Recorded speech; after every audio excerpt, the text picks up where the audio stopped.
Ja sam Maja, a ovo je Logan.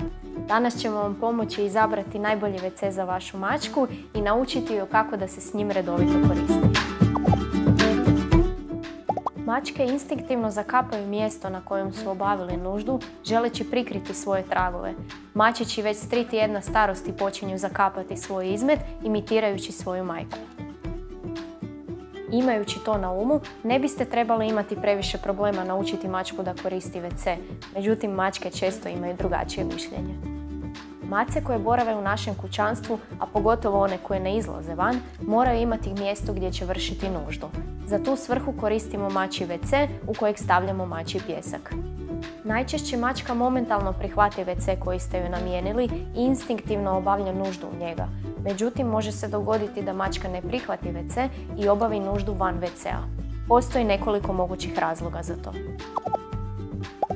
U trgovinama za kućne ljubimce možete pronaći 2 verzije mačjih WC-a, otvoreni i zatvoreni tip.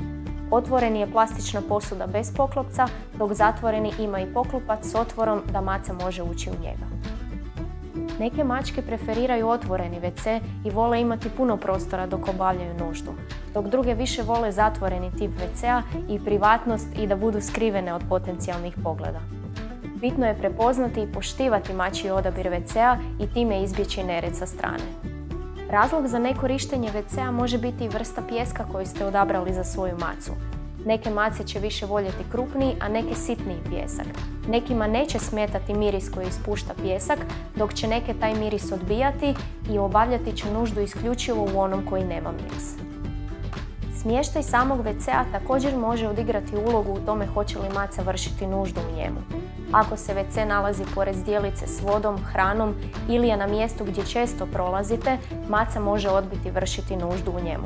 Neko skrovitije mjesto bit će bolji odabir za takve mačke. I neredovito čišćenje pijeska može uzrokovati obavljanje nužde izvan WC-a. Neke mačke izrazito odbija njihov izmet, pa ako ga ne počistite odmah nakon što je obavila nuždu, vrlo vjerojatno će nuždu odlučiti obaviti na nekom drugom mjestu. Ukoliko vaša mačka obavi nuždu izvan WC-a, nemojte se ljutiti jer joj to sigurno nije bilo ugodno. Isprobajte više kombinacija WC-a, pijeska i različitih lokacija i pronađite onu koja će najbolje odgovarati vašoj maci. Tako ćete dobiti mačku koja će imati svoje mjesto za obavljanje nužde, a vi nećete morati čistiti potencijalne nezgode. I vi i vaša ljubimica bit ćete sretni takvim kompromisom.